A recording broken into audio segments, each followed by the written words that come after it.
ನಮಸ್ಕಾರ. A1 TV news ಕರ್ನಾಟಕಕ್ಕೆ ಸ್ವಾಗತ ಸುಸ್ವಾಗತ.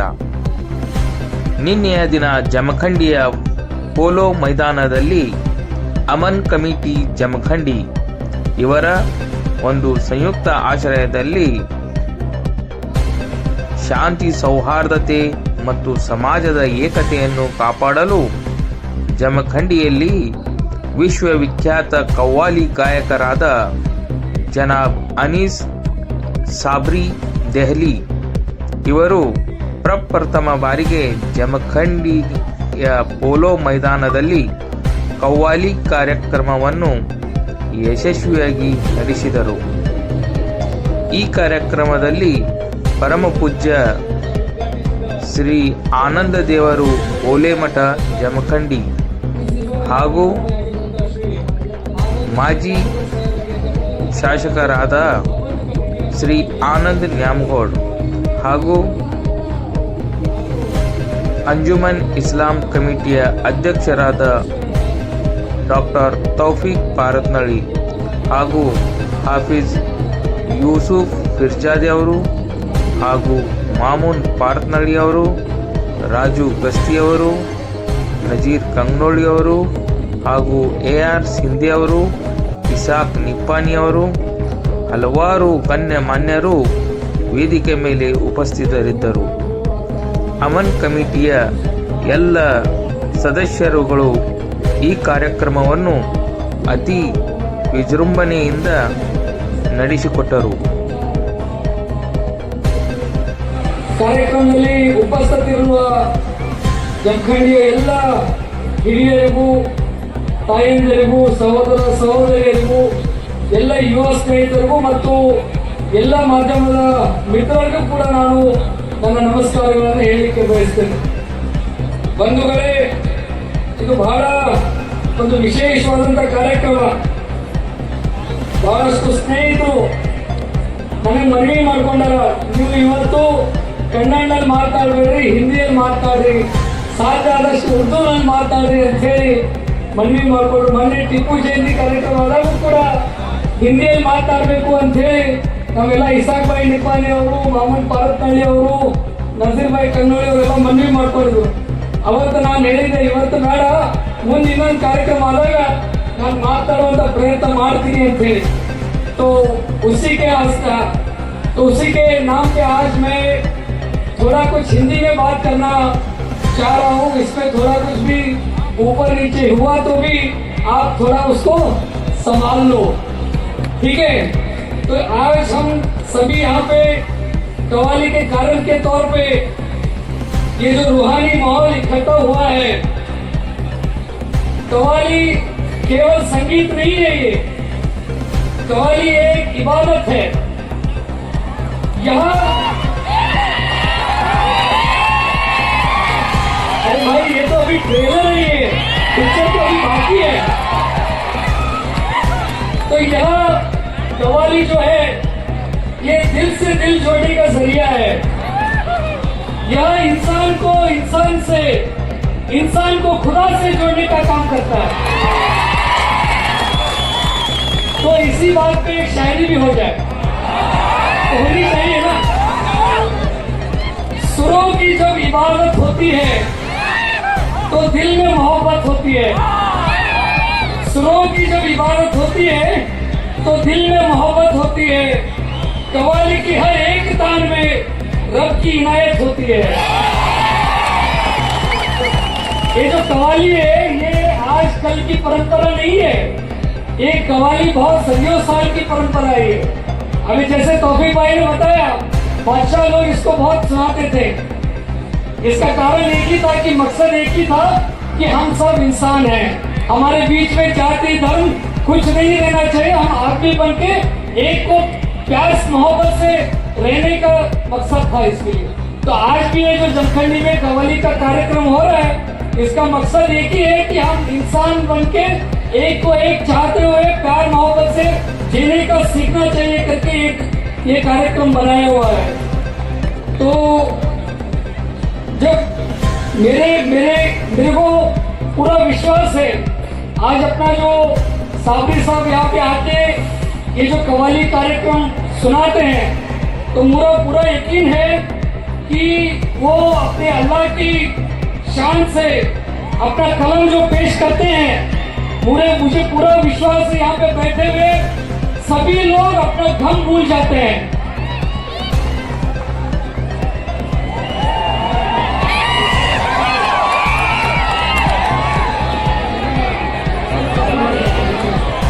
मैं सबको विनती करता हूँ, आप शांत से अपनी चेयर पे बैठ जाइए, वो स्टेज पे आ जाएंगे। पूरा रात आपके लिए वो यहाँ पे बैठ के आपका मनोरंजन करने वाले हैं, तो शांति से आप थोड़ा उनको आने के लिए मौका दीजिए। मैं अपने पुलिस दोस्तों से विनती करता हूँ थोड़ा उधर कंट्रोल करके ಭಾವೈಕ್ಯತೆ ಸಂದೇಶ ಇಡೀ ನಾಡಿನ ಮುಖಾಂತರ ನಮ್ಮ ಜಮಖಂಡಿ ಮೂಲಕ ಹೋಗ್ಬೇಕನ್ನುವಂತ ಉದ್ದೇಶವನ್ನು ಇಟ್ಕೊಂಡು ಈ ಕವಾಲಿ ಕಾರ್ಯಕ್ರಮವನ್ನು ಹಮ್ಮಿಕೊಂಡಾರ. ನಾ ಇಷ್ಟ ಕೇಳ್ಕೊಂಡು ನಮ್ಮೆಲ್ಲ ಮುಸಲ್ಮಾನದ ಎಲ್ಲ ಬಾಂಧವರಿಗೆ ಇಷ್ಟ ಕೇಳಾಗ ಎಲ್ಲರೂ ಪ್ರೀತಿಯಿಂದ ಬರ್ಕೊಂಡು ದ್ವೇಷ ಮಾಡಿ ಏನು ತಗೊಂಡು ಹೋಗೋದು ಏನೂ ಇಲ್ಲ, ಎಲ್ಲ ಬಿಟ್ಟು ಖಾಲಿ ಆತ್ಮೆ ಆಯತ್ತೆ, ಖಾಲಿ ಆತ್ಮೆ ಜಾಯತ್ತೆ. ಇದು ಒಂದ ಸತ್ಯ ಅರ್ಥ ಮಾಡ್ಕೊಂಡು ಪ್ರೀತಿಯಿಂದ ಏನ್ ಬದುಕ್ತೇವಲ್ಲ ಅದು ಒಂದೇ ಶಾಶ್ವತವಾಗಿ ನಮ್ಮಿಂದ ಬರ್ತದೆ ಅಂತಕ್ಕಂಥ ನಾವೆಲ್ಲ ಅರ್ಥ ಮಾಡಿ ನಾವು ಹಿಂದೂಗಳು ನಾವು ಮುಸ್ಲಿಂಗಳು ಇಷ್ಟ ಜಗಳ ಕೊಟ್ಟ ಯಾಕೆ ಹೋಗೋದು ಎಲ್ಲ ಪ್ರೀತಿಯಿಂದ ಬರ್ಕೊಂಡ್ರೆ ನಾವೆಲ್ಲ ಅರ್ಥ ಮಾಡ್ಕೋರಿ. ಹಿಂದೂ ಜಾತೆ ಹೈ ಮಂದಿರ್, ಮುಸ್ಲಿಂ जाते हैं मस्जिद, हिंदू जाते हैं मंदिर, मुस्लिम जाते हैं मस्जिद, दोनों का नाम अलग है, दोनों का पत्थर एक है ಅಂತಕ್ಕಂಥ ನಾವೆಲ್ಲ ಅರ್ಥ ಮಾಡ್ತಾರೆ. ಎರಡು ಹೆಸರು ಬೇರೆ ಆದ್ರೆ ಎರಡು ಕಟ್ಟಿದ ಕಲ್ಲ ಅದು ಒಂದೇ ಅಂತಕ್ಕಂಥ ಸತ್ಯ ನಾವೆಲ್ಲರೂ ಸಹಿತ ಅರ್ಥ ಮಾಡ್ಕೊಳ್ಬೇಕು. ಅದಕ್ಕೆ ನಾವು ಹೊರಗೆ ಧರ್ಮಗಳು ಬೇರೆ ಆದ್ರೂ ಕೂಡ ನಾವು ಉಸಿರೋಡ ಗಾಳಿ ಒಂದ, ತಿನ್ನೋ ಅನ್ನನೂ ಕೂಡ ಒಂದ, ಮೈಯಲ್ಲಿ ಇರ್ತಕ್ಕಂಥ ರಕ್ತನೂ ಕೂಡ ಒಂದೇ ಅಂತಕ್ಕಂಥ ಸತ್ಯ ನಾವೆಲ್ಲ ಅರ್ಥ ಮಾಡ್ಕೊಂಡು ಎಲ್ಲರ ಜೊತೆ ಪ್ರೀತಿ ಸ್ನೇಹದಿಂದ ನಾವೆಲ್ಲರೂ ಕೂಡ ಬದುಕೋಣ ಅಂತಕ್ಕಂಥ ಮಾತನ್ನ ನಿಮ್ಮೆಲ್ಲರಿಗೂ ಸಹಿತ ಹೇಳಿ ನಮ್ಮ ಮುಸ್ಲಿಂ ಅಲ್ಲಿ ಇನ್ನೂ ಬಹಳ ಲೇಟ್ ಐತಿ, ಅದಕ್ಕೆ ನೀವೆಲ್ಲ ಶಾಂತಿಯಿಂದ ಅವ್ರು ತಯಾರಾಗಮಟ್ಟ ನನ್ನ ಮಾತು ಕೇಳ್ರಿ. ಕೇಳ್ತೀರಲ್ಲ ಕೇಳಬೇಕು, ನೀವು ಕೇಳ್ತೀವಿ ಬಿಡು ಸ್ವಾಮಿನ ಅದನ್ನ ನಿಮ್ ಜೋಡಿ ಹತ್ತು ಸಂಬಂಧ ಬೆಳೆದ್ಬಿಟ್ಟ. ನಾವು ವರ್ಷ ಏನ್ ಕವಾಲಿ ಕಾರ್ಯಕ್ರಮ ಕರೆಸಿರಲ್ಲ ಅವಾಗ್ಲಿಂದ ಮುಸ್ಲಿಂ ಬಾಂಧವರ ಜೋಡಿ ಏನು ಸಂಬಂಧ ಒಲೆ ಮಟ್ಟದ ಮುಸ್ಲಿಂ ಬಾಂಧವರ ಜೋಡಿ ಏನು ಸಂಬಂಧ ಬೆಳೆದಲ್ಲ ಒಂದ್ ವರ್ಷಗಳ ಕಾಲ ಹೆಂಗ್ ಬೆಳೆದಂತಂದ್ರ ಮುಸ್ಲಿಂ ಸಮಾಜದವ್ರು ಯಾವುದೇ ಕಾರ್ಯಕ್ರಮ ಮಾಡಿದ್ರು ಕೂಡ ಅಲ್ಲಿ ಉಪಸ್ಥಿತಿ ಓಲೆ ಮಠ ಸ್ವಾಮಿಗಳು ದೇವರೇ ಅಷ್ಟ ಸಂಬಂಧವನ್ನ ಅಷ್ಟ ಪ್ರೀತಿಯನ್ನ ನಿಮ್ಮ ಸಮಾಜದವ್ರು ನಮ್ಗೆ ತೋರಿಸ್ತಾ ಇದ್ದಾರೆ. ಒಟ್ಟು ನಮ್ಮ ಜಮಖಂಡಿ ಒಳಗೆ ಇದೇ ಭಾವೈಕ್ಯತೆ ಅಂದ್ರೆ ಏನಲ್ಲ ಒಂದೇ ಶಬ್ದದೊಳಗೆ ನಿಮ್ಗೆ ಹೇಳ್ಬೇಕಾಗಿತ್ತಂದ್ರೆ ನಿಜವಾದ ಭಾವೈಕ್ಯತೆ ಅರ್ಥ ಏನಂತಂದ್ರೆ ನಾವು ಹಿಂದೂಗಳಾಗಿರ್ಬೋದು ಮುಸ್ಲಿಂಗಳಾಗಿರ್ಬೋದು ನಮ್ಮ ಧರ್ಮದ ಬಗ್ಗೆ ನಮಗೆ ಅಭಿಮಾನ ಇರ್ಬೇಕು. ಏನೋ ನಮ್ಮ ಧರ್ಮದ ಬಗ್ಗೆ ನಮಗ ಅಭಿಮಾನ ಇರ್ಬೇಕು, ಇನ್ನೊಂದು ಧರ್ಮದ ಬಗ್ಗೆ ನಮಗ ಗೌರವ ಇರ್ಬೇಕು. ಅದೇ ನಿಜವಾದ ಭಾವೈಕ್ಯತೆ ಅಂತಕ್ಕಂಥ ನಾವೆಲ್ಲರೂ ಸಹಿತ ಅರ್ಥ ಮಾಡ್ಕೋಬೇಕು. ಹಂಗ ನಾವ್ ಯಾರು ಕೂಡ ಜಗಳ ಆಡಬೇಕಾಗಿಲ್ಲ, ಎಲ್ಲರ ಜೋಡಿ ಪ್ರೀತಿಯಿಂದ ಬರ್ಕೊಂಡು ಯಾರು ಇನ್ನೊಬ್ಬರು ಬೆಂಕಿ ಹಚ್ಬೇಕಂತ ಬರ್ತಾರ ಅಂತವ್ರ ಬಗ್ಗೆ ತಿಳಿ ಕೆಡ್ಸ್ಕೊಳ್ಳೋದು ನಾವ್ ಯಾರು ಕೂಡ ಬೇಕಾಗಿಲ್ಲ. ಇನ್ನೊಂದ್ ಕಡೆ ಬೆಂಕಿ ಹತ್ಕೊಂಡು ಹುಡ್ಕೊಂಡು ಹೋಗಲ್ಲ. ಆಗ ನಮ್ಮ ಜಮಖಂಡಿ ಒಳಗ ಇಲ್ಲಿ ಏನು ಸಂದೇಶ ಸಾರ್ಬೇಕಂತಂದ್ರ ಹಿಂದೂ ಮುಸ್ಲಿಂ ಏನಾದ್ರೂ ಬದುಕು ನೋಡ್ಬೇಕಾಗತ್ತಂದ್ರ ಅದು ಜಮಖಂಡಿಗೆ ಹೋಗೇ ನೋಡ್ಬೇಕಂತಕ್ಕಂಥ ಸಂದೇಶ ಇಡೀ ಜಗತ್ತಿಗೆ ಸಾರ್ಬೇಕು. ಹಂಗ ನಾವೆಲ್ಲರೂ ಕೂಡ ಭಾವೈಕ್ಯತೆ ಒಂದು ಸಣ್ಣ ಎಕ್ಸಾಂಪಲ್ ಗದ್ಲ ಮಾಡಲ್ಲ ಅಂದ್ರೆ ಒಂದು ಎಕ್ಸಾಂಪಲ್ ಹೇಳ್ತಾನೆ. ಹೇಳ ಒಬ್ಬವ ದಾವಣಗೆರೆಗೆ ಏನ್ ಫೇಮಸ್ ರೀ? ಬೆಣ್ಣೆ ದೋಸೆ ಫೇಮಸ್. ಆ ಬೆಣ್ಣೆ ದೋಸೆ ಹೋಟೆಲ್ಕ ಒಬ್ಬ ವ್ಯಕ್ತಿ ಬಹಳ ಶಾಣಿ ಕತ್ತಿರ್ತಕ್ಕಂಥ ವ್ಯಕ್ತಿ ಬೆಣ್ಣೆ ದೋಸೆ ತಿನ್ನಕ್ ಹೋದ. ದಾವಣಗೆರೆಗೆ ತಿನ್ನಕ್ ಹೋದಾಗ ಅಲ್ಲಿ ದೋಸೆ ತಿಂದ ಮೇಲೆ ಅಲ್ಲಿ ಒಬ್ಬ ವ್ಯಕ್ತಿ ಹೊರಗಡೆ ಬೀಳ್ತಾನ. ಬಿದ್ದಾಗ ಅಲ್ಲಿ ಆ ಹೋಟೆಲ್ದಲ್ಲಿ ಕೆಲಸ ಮಾಡುವಂತ ಒಬ್ಬ ವ್ಯಕ್ತಿ, ನೀವು ಶಾಂತಿಯಿಂದ ಕೇಳುವಪ್ಪ, ನೀವು ಹಿಂಗೆಲ್ಲ ಮಾಡೋಕಂತ ನನ್ನ ಮಾತು ಬರಂಗಿಲ್ಲ. ಆ ಹೋಟೆಲ್ ಬೆಣ್ಣೆ ತಿನ್ನಕ್ ಹೋಗಿರ್ತಕ್ಕಂಥ ವ್ಯಕ್ತಿ ಅಲ್ಲೇ ದೋಸೆ ತಿನ್ನಕತ್ತಾನ. ಆದ್ರೆ ಹೊರಗೊಬ್ಬ ವ್ಯಕ್ತಿ ಬಿದ್ದಿರ್ತಾನ. ಅವಾಗ ಬಿದ್ದಾಗ ಆ ಹೋಟೆಲ್ದಲ್ಲಿ ಕೆಲಸ ಮಾಡಿರ್ತಕ್ಕಂಥ ಒಬ್ಬ ಹುಡುಗಿ ಏನ್ ಮಾಡ್ತಾನೆ ಅಂತಂದ್ರ ಅಲ್ಲಿ 2 ಟ್ಯಾಂಕಿ ಇರ್ತಾವ. ಟ್ಯಾಂಕಿದ ಎರಡು ನಳ ಇರ್ತಾವ. ಒಂದು ನಳದ ಮೇಲೆ ಏನ್ ಬರ್ದಿರ್ತದ ಅಂದ್ರೆ ಇದು ಕೈ ತೊಳೆಯುವ ನೀರು ಅಂತ ಒಂದು ನಳದ ಮೇಲೆ ಬರ್ತದೆ. ಇನ್ನೊಂದು ನಳದ ಮೇಲೆ ಏನ್ ಬರ್ತದೆ, ಕುಡಿಯುವ ನೀರು ಅಂತ ಇನ್ನೊಂದು ನಳದ ಮೇಲೆ ಬರ್ತೈತ. ಅವಾಗ ಅಲ್ಲಿ ಒಬ್ಬ ವ್ಯಕ್ತಿ ಬಿದ್ದಿರ್ತದ, ನೀರಡಿಸಾಗಿರ್ತದ. ಅವಾಗ ಕೆಲಸ ಮಾಡುವಂತ ವ್ಯಕ್ತಿ ಏನ್ ಮಾಡ್ತಾನ ಅಂತಂದ್ರೆ ಕೈ ತೊಳೆಯುವ ನೀರ್ ಏನೈತಿಲ್ಲ ಆ ನೀರ್ ತಗೊಂಡ ಆ ಲೋಟದಾಗ ಹಾಕೊಂಡು ಅಲ್ಲಿ ನೀರ್ ಕುಡಿಯಾಕ ಕೊಡ್ತಾನ. ಅವಾಗ ಹೋಟೆಲ್ ನಲ್ಲಿ ಇರ್ತಕ್ಕಂತ ಏನ್ ದೋಸೆ ತಿನ್ನಾಕ್ತಿದ್ನಲ್ಲ ಆ ವ್ಯಕ್ತಿ ಹೇಳ್ತಾನಂತ ಕೆಲಸ, ಅಲ್ವೋ ನಿನಗೆ ಏನ್ ಬುದ್ಧಿ ಐತೆ ಇಲ್ಲ, ಅಲ್ಲಿ ಕುಡಿಯಾಕ ನೀರು ಅಂತ ಬರ್ತಲ್ಲ ಆ ನೀರು ಕೊಡ್ಬೇಕು, ಕೈ ತೊಳೆಯುವ ನೀರ್ ಐತಲ್ಲ ಆ ನೀರ್ ಕೊಡಾಕತ್ತಿಲ್ಲ, ನಿನಗೆ ಬುದ್ಧಿ ಐತೆ ಇಲ್ಲ ಅಂತ ಕೇಳಿದಾಗ ಅಲ್ಲಿ ಕೆಲಸ ಮಾಡುವಂತ ವ್ಯಕ್ತಿ ಹೇಳ್ತಾನಂತ, ದೋಸೆ ತಿನ್ನ ಬಂದಿರ್ತಕ್ಕಂಥ ವ್ಯಕ್ತಿ ಹೇಳ್ತಾನಂತ, ಏ ಹುಚ್ಚ ಅರ್ಥ ಮಾಡ್ಕೋ. ಏನ್ ಅರ್ಥ ಮಾಡ್ಕೋ ಅಂತಂದ್ರ ಅವ ಅಲ್ಲಿ ಏನ ನಾ ಕೈ ತೊಳೆಯುವ ನೀರ್ ಅಂತ ಬರೋದಲ್ಲ ಆ ನಳದಿಂದ ಏನು ನೀರು ಕೊಟ್ಟಿನಲ್ಲ ಅವು ಕುಡಿಯಾಕಿದ್ದ ನೀರ. ಇಲ್ಲಿ ನಳದ ಹೆಸರು ಬೇರೆ ಬರ್ತದ, ಒಂದು ಕೈ ತೊಳೆಯುವ ನೀರ್ ಅಂತ ಬರ್ತದ, ಒಂದು ಕುಡಿಯುವ ನೀರ್ ಅಂತ ಬರ್ತದ. ನಳದ ಹೆಸರು ಬೇರೆ ಬರ್ತದ, ಆದ್ರ ಮೇಲಿರುವಂತ ಟಾಕೆ ಅದು ಒಂದೇ ಐತೆ ಅಂತಕ್ಕಂಥ ಸತ್ಯ ಅರ್ಥ ಮಾಡ್ಕೋ. ಹಾಗೆ ನಮ್ದು ನಳದ ಹೆಸರು ಬೇರೆ ಅದಾವ. ಮುಸ್ಲಿಂ ಧರ್ಮ ಅಂತ ಒಂದು ನಳ ಬೇರೆ ಐತಿ, ಹಿಂದೂ ಧರ್ಮ ಅಂತ ಒಂದು ನಳ ಬೇರೆ ಐತಿ.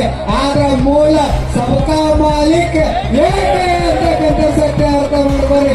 ಮೂಲ ಟಾಕೆ ಅದು ಮಾಲೀಕ ಭಗವಂತ ಒಂದೇ ಐತಿ ಅಂತಕ್ಕಂಥ ಸತ್ಯ ನಾವೆಲ್ಲ ಅರ್ಥ ಮಾಡ್ಕೊಂಡು ಈಗ ನೀವೆಲ್ಲ ಕಾಯ್ತಾ ಇರ್ತಕ್ಕಂಥ ನಮ್ಮ ಇರ್ಲಿ ಅಂತಕ್ಕಂಥ ಮಾತನ್ನು ನಿಮ್ಮೆಲ್ಲರಿಗೆ ನನ್ನ ಒಂದೆರಡು ಮಾತುಗಳಿಗೆ ವಿರಾಮ ನೀಡ್ತೇನೆ.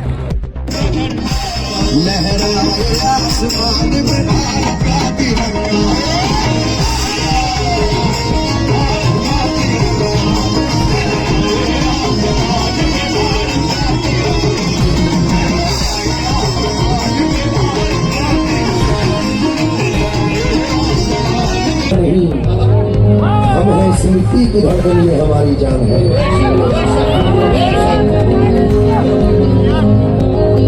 इसलिए तो बोलो चाहूंगा आमाल तो सारी दुनिया के अल्लाह को मेरे जाने हैं। हर कली की रंगत समझे है, हर फूल की खुशबू जाने है। ऐ राम रहीम के मतवालों भाषा के लिए क्यों लड़ते हो? अल्लाह की हिंदी समझे है, भगवान भी उर्दू जाने हैं। इसलिए वो अगर बस्ती में रहता है तो वीराने में कौन? अल्लाह तो लामहदूद है, उसकी कोई हद नहीं है। वो अगर बस्ती में रहता है तो वीराने में कौन? वो अगर शम्मा में चलता है तो परवाने में कौन? वो अगर है एक दाने में तो हर दाने में कौन?